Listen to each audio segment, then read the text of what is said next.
ಈಗ ಸರಳ ಪ್ರೇಮ ಕಥೆಯನ್ನು ಮಾಡಿದವ್ರ ಲವ್ ಸ್ಟೋರಿ ಹೆಂಗಿರುತ್ತೆ ಅಂತ ಒಂದು ಕುತೂಹಲ.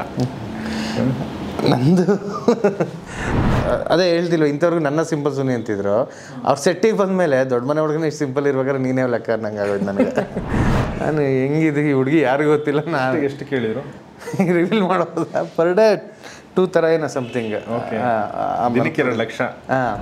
ಬೆಂಗಳೂರು ಆಡಿಯನ್ಸ್ ಇದ್ದಾರಲ್ಲ, ಇವ್ರು ಕನ್ನಡಕ್ಕಿಂತ ಹೆಚ್ಚಿಗೆ ಬೇರೆ ಭಾಷೆ ನೋಡ್ತಾ ಇದ್ದಾರೆ. ಅಂದರೆ ನಾವು ಒಂದ್ಸಲ ಕೇಳಿದಾಗ ಫಾತ್ ಫಾಜಿಲ್ದು ಒಂದು ಸಿನಿಮಾ, ನನಗೆ ಗೊತ್ತಿಲ್ಲ, if correct me if I am wrong, ನೀವು ಸ್ವಲ್ಪ ಗಡಿಬಿಡಿ ಮಾಡ್ತಾ ಇದ್ದೀರಾ.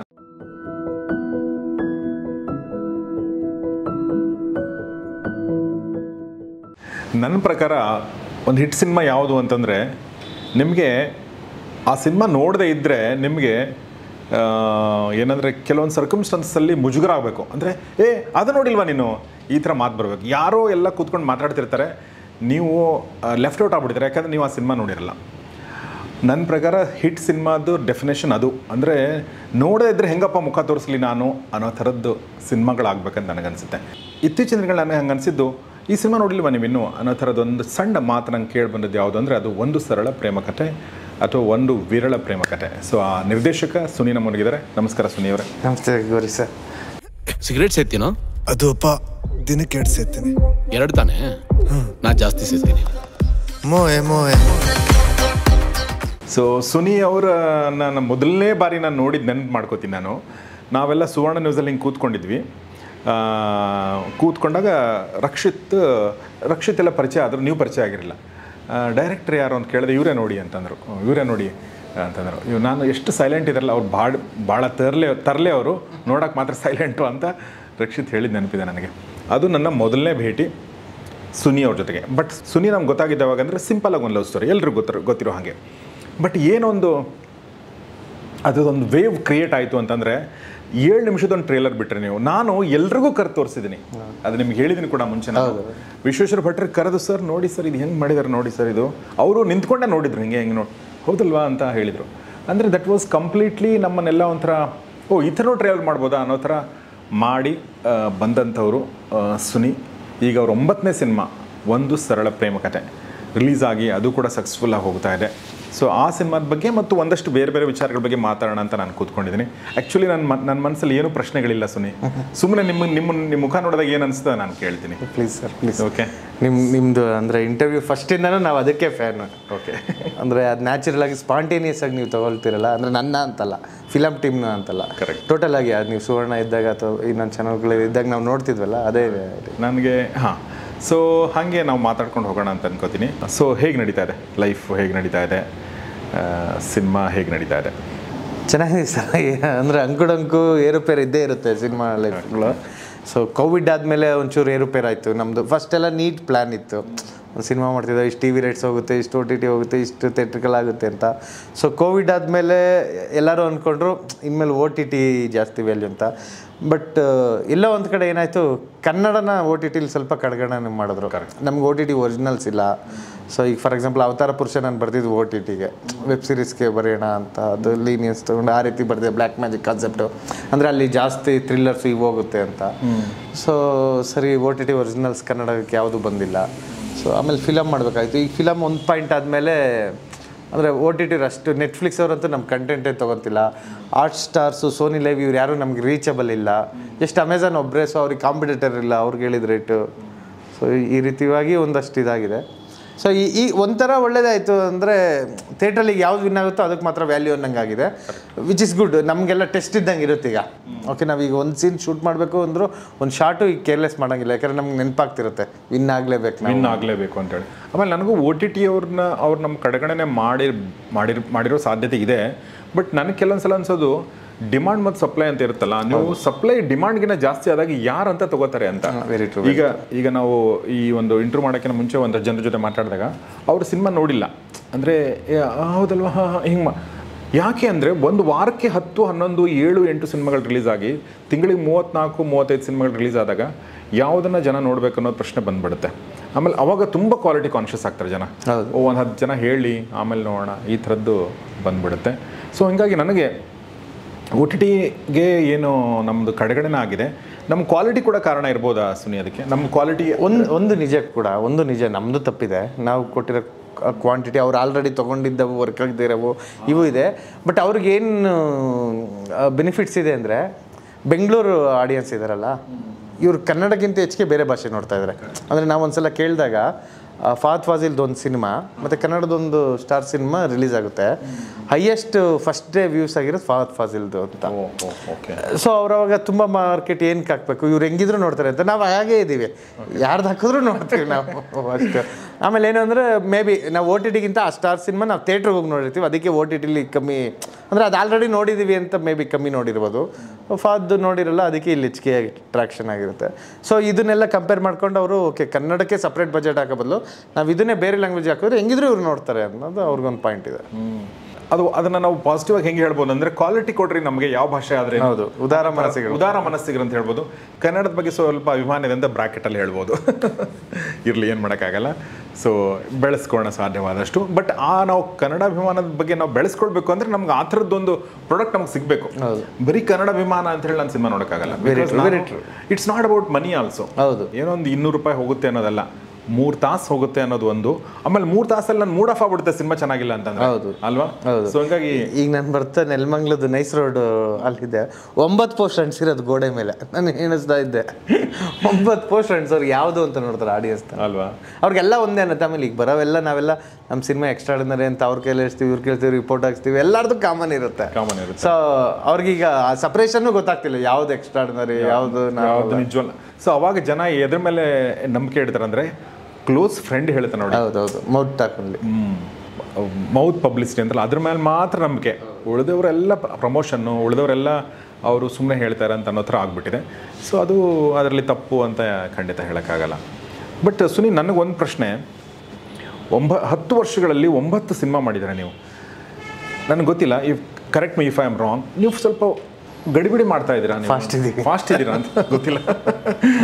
ನಿಮ್ಮ ಕರಿಯರ್ ಬಗ್ಗೆ ನಾನು ಯಾರು ಹೇಳೋರು, ಬಟ್ ನನಗೆ ಯಾಕಂದ್ರೆ ನನಗೆ ಅನ್ಸೋದು 1.5 ವರ್ಷ 2 ವರ್ಷ ಆದರೂ ಒಂದು ಸಿನಿಮಾಗೆ ಕೊಡಬೇಕೇನೋ ಅಂತ ಅನಿಸುತ್ತೆ. Yeah please, sorry, I am usually basically I am writer ಆಗಿರೋದ್ರಿಂದ ನಾನು ಬರಿತಾನೆ ಇರ್ತೀನಿ, ಡೈಲಿ ಬರಿತಾ ಇರ್ತೀನಿ, ಸ್ಕ್ರಿಪ್ಟ್ ಬರಿತಾ ಇರ್ತೀನಿ, ಡಿಸ್ಕಸ್ ಮಾಡ್ತಿರ್ತೀನಿ. ಸೊ ಅದು ನನಗೆ ಕೆಲವೊಂದ್ಸಲ ಈ ಪೋಸ್ಟ್ ಪ್ರೊಡಕ್ಷನ್ ಬರ್ತಿದ್ದಂಗೆ ನನಗೇನೋ ಹೊಸದು ಬರೀಬೇಕು ಅಥವಾ ಏನೋ ಹೊಸದಕ್ಕೆ ಶಿಫ್ಟ್ ಆಗೋಣ ಅನಿಸ್ತಿರುತ್ತೆ. ಗೊತ್ತಾಯ್ತು ನನಗೆ. ಮೇ ಬಿ ಅದಕ್ಕೆ ಆ ಕಾರಣಕ್ಕಾಗಿ ಅನಿಸುತ್ತೆ. ಬಟ್ ಈಗ ಬ್ರೇಕ್ ತೊಗೊತಾ ಇದ್ದೀನಿ. ಈಗ 1-2 ಮೂವಿ ಆಲ್ರೆಡಿ ಲೈನಪ್ಪಲ್ಲಿ ಇದ್ದಾವೆ. ಅಂದರೆ 2 ಮೂವಿ ಗತವೈಭವ ಅಂತ ನಿಮ್ಗೆ ನೋಡಿರ್ಬೋದು, ಅದು ತುಂಬಾ ಹಿಂದೆನೇ ರಿಲೀಸ್ ಆಗ್ಬೇಕಾಯ್ತು ಅದು. ಸೊ ಅದು ಆಲ್ಮೋಸ್ಟ್ ಇನ್ 20 days ಬ್ಯಾಲೆನ್ಸ್ ಇದೆ ಅಷ್ಟೇ ಅದು ಶೂಟಿಂಗ್. ಹಾಂ, ಸೊ ಅದೊಂದಾದ್ಮೇಲೆ 1 year ಬ್ರೇಕ್ ತಗೊಳ್ಳೋಣ ಅಂತ ಇದ್ದೀನಿ ನಾನು. ಓಕೆ, ಮಕ್ಕಳಾಗಿದ್ದಾರೆ ನಿಮಗೆ? ಇನ್ನಿಲ್ಲ, ಅದಕ್ಕೆ ಗಡ್ಬಿಡಿ ಜಾಸ್ತಿ ಇದ್ದಾನ.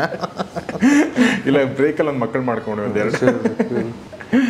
ಒಂದು ಸ್ವಲ್ಪ ಟೈಮ್ ಸ್ಪೆಂಡ್ ಮಾಡಿ ಮನೆಯಲ್ಲೋ ಅಂತ ಅಷ್ಟೇ, ಮತ್ತೇನಿಲ್ಲ. ಆಮೇಲೆ ಒಳ್ಳೆ ಸಿನಿಮಾಗಳನ್ನ ಕೊಡಿ. ಸೊ ಹಾಗೆ ನನಗೆ ಬ್ಯಾಕ್ ಟು ಬ್ಯಾಕ್ ಕಥೆಗಳನ್ನ, ಸಿನಿಮಾಗಳನ್ನ ಕೊಡೋಕ್ಕೆ ನೀವು ಒಬ್ಬ ರೈಟರ್ ಆಗಿರೋದು ಕೂಡ ಕಾರಣ ಇರ್ಬೋದು, ನೀವು ಹೇಳ್ದಂಗೆ. That is one thing. So ಈಗ ನಾವು ಒಂದು ಸರಳ ಪ್ರೇಮ ಕಥೆಗೆ ಬರೋದಾದರೆ, ಒಂದಷ್ಟು ಜನ ನೀವು ನೋಡಿರ್ತೀರ, ಒಂದಷ್ಟು ಜನ ನೋಡದೇ ಇರ್ಬೋದು. ನೋಡದಿರೋರು ಹೋಗಿ ನೋಡಿ ಅಂತ ನಾನು ಕೇಳ್ಕೊಳ್ತೀನಿ. ಯಾಕೆ ಅಂತಂದರೆ, ಇದರಲ್ಲಿ ಒಂದು ಹುಡುಕಾಟ, ಆಮೇಲೆ ಆ ಹುಡುಕಾಟದ ಬಗ್ಗೆ, ಆ ಹುಡುಕಾಟ ಹೆಂಗೆ ಅಂದರೆ, ಫಾರ್ ಎಕ್ಸಾಂಪಲ್ ಈಗ ನಂದು ಹೇಳ್ತೀನಿ ನಿಮಗೊಂದು. ನನಗೊಬ್ಬರು ಕೇಳಿದರು, ನಿಮ್ಗೆ ಎಂಥ ಹುಡುಗಿ ಇಷ್ಟ ಅಂಥೇಳಿ. ನಾನು ಹೇಳಿದೆ, ನನಗೆ ಆ್ಯಕ್ಚುಲಿ ಎಂಥ ಹುಡುಗಿ ಅಂತ ಗೊತ್ತಿಲ್ಲ, ಬಟ್ ಆ ಹುಡುಗಿ ಬಂದರೆ ಗೊತ್ತಾಗುತ್ತೆ ನಂಗೆ ಇಂಥ ಹುಡುಗಿನೇ ಇಷ್ಟ ಅಂತ ಹೇಳಿ. ಇದೇ ಕಾನ್ಸೆಪ್ಟ್ ಅಂತ ಅನ್ಸುತ್ತೆ. ಅಂದರೆ ಒಂದು ಅಸ್ಪಷ್ಟ ಕಲ್ಪನೆ, ಹಿಂಗಿರ್ತಾಳೆ ಅಂಥೇಳಿ. ಬಟ್ ಹೆಂಗಿರ್ತಾಳೆ ಗೊತ್ತಿಲ್ಲ, ಅವಳು ಬಂದಾಗ ಕರೆಕ್ಟು ನಾನು ಅಂದ್ಕೊಂಡಿದ್ದೆ. ಇದು ವಿಚಾರ ಇಟ್ಕೊಂಡು ನೀವು ಸಿನಿಮಾ ಮಾಡಿರೋದು ಅಂತ ಅನ್ಕೋತೀನಿ. ಹಾಂ, ಅಂದರೆ ಇದು ಕತೆ ಬಂದು ಪ್ರಸನ್ನ ಅವ್ರದ್ದು, 1 line. ಓಕೆ, ML ಪ್ರಸನ್ನ ಅವ್ರದ್ದು. ಹಿಂಗಿಬ್ರು ಇರ್ತಾರೆ, ಲಾಸ್ಟಲ್ಲಿ ಹಿಂಗಾಗುತ್ತೆ. ಇದು ಸಿಂಪಲ್ ಲೈನ್ ಅವ್ರದ್ದಿತ್ತು. ಸೊ ಅದಾದಮೇಲೆ ನಾನು ಅಂದರೆ ನನಗೆ ಇಷ್ಟ ಆಯಿತು. ನಾನು ಯಾರನ್ನೇ ಚೆಲುವೆ, ಎಕ್ಸ್ಕ್ಯೂಸ್ ಮೀ, ಇವುಗಳ್ದು ಹ್ಯೂಜ್ ಫ್ಯಾನು. ನೋಡದೆ ಲವ್ ಮಾಡೋದು ಒಂದು ಇದೆಯಲ್ಲ, ಅದೊಂದು ಹ್ಯೂಜ್ ಫ್ಯಾನ್. ನನಗೆ ಈ ರೀತಿ ಮಾಡಬೇಕು ಅಂತ ಅಂದ್ಕೊಂಡಿದ್ದೆ, ಬಟ್ ನನಗೆ ಕತೆ ಇರಲಿಲ್ಲ. ಸೊ ಇದು ಎತ್ಕೊಂಡು ಅದಾದಮೇಲೆ ನಾನು ಓಕೆ ಇದು ಮ್ಯೂಸಿಕ್ ರಿಲೇಟೆಡ್ ಮಾಡೋಣ ಅಂತ ನಾನೊಬ್ಬ ಇವನು ಸೌಂಡ್ ಇಂಜಿನಿಯರ್ನ ಅಬ್ಸರ್ವ್ ಮಾಡ್ತಿದ್ದೆ ಸ್ಟುಡಿಯೋಗೆ ಹೋದಾಗೆಲ್ಲ. ಇವೊಂದು ಇಂಟ್ರೆಸ್ಟಿಂಗ್ ಇದೆ ಲೈಫು ಅಂತ. ಅವನು ಚೇತಕಲ್ಲಿ ಬರೋನು, ಬ್ಯಾಗ್ ಹಾಕೊಂಬರೋನು, ಅವ್ನು ಬರೋ ಸ್ಟೈಲೆಲ್ಲ ನನಗೆ ಇಷ್ಟ ಆಗ್ತಿತ್ತು. ಸೊ ಸರಿ ಅಂದ್ಬಿಟ್ಟು ಈ ಕ್ಯಾರೆಕ್ಟ್ರನ್ನ ತೊಗೊಂಡೋಗಿ ಅಲ್ಲಿಟ್ಟು ಅವನ್ನ ಮ್ಯೂಸಿಷಿಯನ್ ಮಾಡಿದ್ರೆ ಸೊ ನನಗೂ ಮ್ಯೂಸಿಕ್ಕಿಗೆ ಅವನೇನು ಹುಡುಕ್ತಾ ಇದ್ದಾನೆ ಅದಕ್ಕೆ ಹೆಲ್ಪ್ ಆಗುತ್ತೆ, ನಿಮ್ಗೆ ಗೊತ್ತಿರುತ್ತೆ ನೋಡಿರೋರಿಗೆ. ಸೊ ಅದಕ್ಕೆ ಹೆಲ್ಪ್ ಆಗುತ್ತೆ ಅಂತ ಅವನ ಮ್ಯೂಸಿಕ್ಕಿಗೆ ಮಾಡಿದೆ. ಹೀರೋನ ಡಿಫ್ರೆನ್ಷಿಯೇಟ್ ಮಾಡೋಕ್ಕೆ ಅವಳನ್ನ ಪ್ರೆಸ್ ಬ್ಯಾಕ್ ಡ್ರಾಪಲ್ಲಿ ತಂದೆ, ಸೊ ದಟ್ ಎಲ್ಲೂ ಅದು ಅವರಿಬ್ರು ಇದಾಗಬಾರ್ದು ಅಂತ. ಸೊ ಆಮೇಲೆ ಇಂಟ್ರೋಲಲ್ಲಿ ಆ ಟ್ವಿಸ್ಟ್ ಕೊಟ್ಟೆ. ಜನಕ್ಕೆ ಒಂದು ಪಾಯಿಂಟಲ್ಲಿ ಗೆಸ್ ಮಾಡಿಬಿಡ್ತಾರೆ, ಯಾವಾಗ 2 ಕ್ಯಾರೆಕ್ಟರ್ ಸಪ್ರೇಟ್ ತೋರಿಸ್ತೀವೋ ಓಕೆ ಇದೇನೋ ಆಗ್ಬೇಕು ಅಂತ, ಬಟ್ ಅದಾಗಬಾರ್ದು ಅಂದ್ಬಿಟ್ಟು ಇನ್ನೊಂದು ಹುಡುಗಿನ ತಂದು ಇಲ್ಲಿ ಟ್ವಿಸ್ಟ್ ಕೊಟ್ಟೆ. ನಾನು ಗೆಸ್ ಮಾಡಲಿಲ್ಲ ಆ್ಯಕ್ಚುಲಿ. ನಾನು ಸುಮ್ಮನೆ ನೋಡ್ಕೊಂಡಿದ್ದೆ, ತಲೆ ಓಡ್ಸಕ್ಕೂ ಹೋಗಿಲ್ಲ, ಅದು ಏನಿದೆ ಅದು ಅನುಭವಿಸ್ಕೊಂಡು ಹೋಗಿ ನನಗೇನು ಅನಿಸ್ಲಿಲ್ಲ, ಅಂದರೆ ಕ್ಲೈಮ್ಯಾಕ್ಸ್ ಊಹೆ ಮಾಡಲಿಲ್ಲ ನಾನಂತ. Okay super. ಸೊ ಆ ರೀತಿ ಒಂದಷ್ಟು ತಗೊಂಡಾಗ ಒಂದೊಂದು ಕತೆಗಳೇನು ಅಂದರೆ ಅವೇ ಬೆಳೆಸ್ಕೊಂಡು ಹೋಗುತ್ತೆ. ಇನ್ನು ಕೆಲವು ಕತೆಗಳನ್ನ ಈಗ ಬಜಾರೆಲ್ಲ ನಾನು ಮಾಡ್ತಿದ್ದೆ, ಓಕೆ ಇಲ್ಲೊಂದು ವಿಲನ್ ಗ್ಯಾಂಗ್ ಬರಬೇಕು, ಇಲ್ಲೊಂದು ಪಾರಿವಾಳ ರೇಸ್ ಇಡೋಣ, ಇಲ್ಲಿ ಫೈಟ್ ಇಡೋಣ, ಹಿಂಗೆಲ್ಲ. ಇದು ಅದಷ್ಟು ಕತೆ ಬೆಳೆಸ್ಕೊಂಡು ಹೋಗ್ತಿತ್ತು, ಹಿಂಗೆ ಸರ್ಚಿಂಗ್ ಹೋಗ್ತಾರೆ, ಹಿಂಗಾಗಲಿ. ಸೊ ಆ ಕ್ಲೈಮ್ಯಾಕ್ಸು ಅಂದರೆ ಇಮಿಡಿಯೇಟ್ ರಿವೀಲ್ ಮಾಡೋದು ಬೇಡ, ಅವ್ನ ಲೈಫಲ್ಲಿ ಒಂದು ದೊಡ್ಡ ಗ್ಯಾಪ್ ಆಗಿರಲಿ, ಅದಾದಮೇಲೆ ಅವ್ನಿಗೆ ಗೊತ್ತಾದರೆ ಅವ್ನಿಗೆ ಎಮೋಷನ್ಸ್ ಏನಿರ್ಬೋದು. ಸೊ ಈ ರೀತಿವೆಲ್ಲ ಒಂದಷ್ಟು ಸಿಗ್ತಾ ಹೋಯ್ತು. ಸೊ ಆವಾಗ ಕತೆ ಚೆನ್ನಾಗಿ ಕಾಣಿಸ್ಕೊತು. ಸೊ ಸ್ಕ್ರೀನ್ ಪ್ಲೇ ಆದಮೇಲೆ ನಾನು ರೀಡಿಂಗಿಗೆ ಹೋದೆ. ಅಂಥವ್ರಿಗೂ ನಾನು ಅಂದರೆ ಸ್ವಲ್ಪ ಓಲ್ಡ್ ಸ್ಕೂಲ್ ಮೂವಿ ಇದು, ಸ್ವಲ್ಪ ಹಳೆ ಸ್ಟೈಲ್ ಕತೆ ಅನ್ಸ್ಕೊಳ್ಳುತ್ತೆ. ಸೊ ಆ ಕಾರಣಕ್ಕಾಗಿ ನಾನು ಸ್ಕ್ರೀನ್ ಪ್ಲೇ ಆಗೋವರೆಗೂ ನನಗೂ ಭಯ ಇತ್ತು, ಇದು ಯಾವ ರೀತಿ ತೊಗೊಳ್ತಾರೆ ಇವತ್ತು ಅಂತ. ಒನ್ಸ್ ನಾನು ಡೈಲಾಗ್ಸ್ ಎಲ್ಲ ಆಗಿ ಅದನ್ನೊಂಚೂರು ಹ್ಯೂಮರಸ್ ಟಚ್ ಕೊಟ್ಟ ಮೇಲೆ ಓಕೆ ಇದು ಮಾಡ್ಬೋದು ಅಂತ ಅನ್ಸಿದ್ಮೇಲೆ ಮಾಡ್ತೀನಿ. ಸೊ ಹಾಗೆ ಒಂದು ಹುಡುಕಾಟ. ಆಮೇಲೆ ಕನ್ನಡದಲ್ಲಿ ಒಂದು ಗಾದೆ ಮಾತಿದೆ, ಅಂದರೆ ಕೈಯಲ್ಲಿ ಬೆಣ್ಣೆ ಇಟ್ಕೊಂಡು ಊರೆಲ್ಲ ತುಪ್ಪಕ್ಕೆ ಹುಡುಕಿದ್ರಂತೆ. ಹಾಗೆ ನಮ್ಮ ಲೈಫಲ್ಲಿ ನಮಗೆ ಗೊತ್ತೇ ಇರಲ್ಲ ಎಷ್ಟೋ ಸಲ, ಕೆಲವೊಂದು ಹೌದು ನಮ್ಮ ಪಕ್ಕದಲ್ಲೇ ಇರುತ್ತೆ, ನಾವು ಹುಡುಕ್ತಾ ಇರ್ತೀವಿ. ಸೊ ಆ ಥರದೊಂದು ಬ್ಯೂಟಿಫುಲ್ ಹುಡುಕಾಟದ ಕತೆ, ಮತ್ತು ಅದರಲ್ಲಿ ಒಂದು ಮ್ಯೂಸಿಕ್ ತುಂಬ ಚೆನ್ನಾಗಿ ಮಾಡ್ಕೊಂಡಿದ್ರಿ. ನಾನು ವಿನಯ್ ರಾಜ್ಕುಮಾರ್ ಅವ್ರ ಸಿನಿಮಾಗಳನ್ನ ತುಂಬ ಕಡಿಮೆ ನೋಡಿದ್ದೀನಿ. ಅವ್ರದ್ದು ಮೊದಲನೇ 2 ಸಿನಿಮಾ ನೋಡಿದೆ, ಮಧ್ಯದಲ್ಲಿ ಅಗೇನ್ ಒಂದು ಸ್ವಲ್ಪ ಗ್ಯಾಪ್ ಆಯಿತು. ಇದರಲ್ಲಿ ವಿನಯ್ ರಾಜ್ಕುಮಾರ್ ಒಂದು ಮ್ಯೂಸಿಷಿಯನ್ ಪಾತ್ರ ಮಾಡಿದ್ದು, ನಂಗೆ ಅವ್ರ ಇಂಟ್ರೊಡಕ್ಷನ್ ಆ ದೇವಸ್ಥಾನದಲ್ಲಿ ಅದು ಭಾಳ ಚೆನ್ನಾಗಿದೆ ಆ್ಯಕ್ಚುಲಿ, ಅದೆಲ್ಲ ಮಾಡಿ. ಸೊ ಒಬ್ಬ ನಿರ್ದೇಶಕನಾಗಿ ಏನು ಹೇಳೋಕ್ಕೆ ಇಷ್ಟಪಡ್ತೀರಿ? ಯಾಕೆಂದರೆ ವಿನಯ್ ರಾಜ್ಕುಮಾರ್ ಅಂತಂದರೆ ನನಗನ್ಸೋದು ಪಾಪ ಅವ್ರ ಮೇಲೆ ಎಂಥ ಭಾರ ಅಲ್ವಾ. ಈಗ ಬೇರೆ ಯಾರಾದರೂ ಬಂದರೆ ಅವ್ನು ಕಲಿತದನ್ ಮಗ ಅಂತ ಅನ್ಕೋಬೋದು, ಒಂದು ಮೊದಲನೇ ಸಿನಿಮಾ ಅನ್ನೋದು. ವಿನಯ್ ರಾಜ್ಕುಮಾರ್ಗೆ ಇದನ್ನೇ ಇಲ್ಲ, ಲಿಬರ್ಟಿನೇ ಇಲ್ಲ. ಇವ್ರು ಚೆನ್ನಾಗಿ ಆ್ಯಕ್ಟಿಂಗ್ ಮಾಡಲೇಬೇಕು ಅಂತ ನಾವು ಕೂತ್ಕೊಂಡಿರ್ತೀವಿ, ಯಾಕಂದ್ರೆ ಇವರು ರಾಜ್ಕುಮಾರ್ ಮಗ ಇವರು ರಾಘವೇಂದ್ರ ರಾಜ್ಕುಮಾರ್ ಮಗ ಈ ಥರ ಅಂದ್ಕೊಂಡಿರ್ತೀವಿ. So your experience? Vinay sir ಹೇಳಬೇಕಂದ್ರೆ ತುಂಬ ಸಿಂಪಲ್ ಮನುಷ್ಯ ಅವರು. ಅಂದರೆ ಸ್ಟೂಡೆಂಟ್ ಥರ, ಅಫ್ಕೋರ್ಸ್ ಅಷ್ಟು ದೊಡ್ಡ ಫ್ಯಾಮಿಲಿಯಿಂದ ಬಂದಿದ್ರು. ಈಗ ನಮ್ಮದು ಅವ್ರಿಗೆ ಚೇತಕ್ ಕೊಡ್ಸೋಕ್ಕೆ ಬರ್ತಿರ್ಲಿಲ್ಲ, ಬೈಕ್ ಓಡಿಸೋರು, ಅವ್ರಿಗೆ ಹ್ಯಾಂಡಲ್ ಮಾಡೋದು. ಸೊ ಅದನ್ನೊಂದು 5-6 ಡೇಸ್ ಪ್ರಾಕ್ಟೀಸ್ ಮಾಡಿದ್ರು. ತಿರ್ಗಾ ಪಿಯಾನೋ ಪ್ರಾಕ್ಟೀಸ್ ಮಾಡಿದ್ರು, ಆ ಫಿಂಗರ್ ಮೂಮೆಂಟ್ಸ್ ಈಸಿ ಇರಲಿ ಅಂತ. ಮತ್ತು ನಮ್ಮದು ಪ್ರತಿಯೊಂದು ಸೀನ್ನು ಅವರು ರಿಹರ್ಸಲ್ ಥರ ಮಾಡಿ ಇದು ಮಾಡಿದ್ರು. ಸೊ ಅಂದರೆ ಅವರು ಸ್ವಲ್ಪ ಓಪನ್ ಅಪ್ ಆಗ್ತಿರ್ಲಿಲ್ಲ ಫಸ್ಟ್ ಫಿಲಮ್ಸ್ಗಳಲ್ಲಿ ನೋಡಿದ್ರೆ. ಬಟ್ ಇದರಲ್ಲಿ ನಾವೊಂದಷ್ಟು ಲೀಲಾಜಲವಾಗಿ ಮಾಡ್ದೋ. ಮತ್ತು ಅವ್ರ ತಲೆಯಲ್ಲಂತೂ ಇಲ್ಲವೇ ಇಲ್ಲ, ನಾನು ದೊಡ್ಡ ಮನೆ ಹುಡುಗ ಅಂತ ಅವ್ರ ಮೈಂಡಲ್ಲಂತೂ ಇಲ್ಲವೇ ಇಲ್ಲ. ನಾವು ಸಿಟಿ ಮಾರ್ಕೆಟಲ್ಲಿ ಬೆಳಗ್ಗೆ 3 ಗಂಟೆಗೆ ಶಾರ್ಟ್ ಇಡ್ತಿದ್ದೋ ಒಂದು ಸಾಂಗ್ ಮಾಂಟೇಜಸ್ಗೆ. ಅವ್ರು ಮಾಸ್ಕ್ ಹಾಕೊಂಬಂದು ಸುಮ್ಮನೆ ನಡೆದ್ರು, ಅವ್ರು ಕ್ಯಾರವನ್ ಕೇಳಲ್ಲ, ಏನಿಲ್ಲ, ತುಂಬ ಆರಾಮ್ಸೆ ಹುಡುಗ. ಅಂದರೆ ಎಂಥವ್ರು ಬೇಕಾದ್ರೂ ವಿನಯ್ ಸರ್ನೇ ಹ್ಯಾಂಡ್ಲ್ ಮಾಡ್ಬೋದು, ಅಷ್ಟು ಲೀಲಾಜಲವಾಗಿರೋ ಅಂತ. ಹೌದಾ? ಭಾಳ ಆಶ್ಚರ್ಯ ಅಲ್ವಾ ಇದು? ಹೌದು.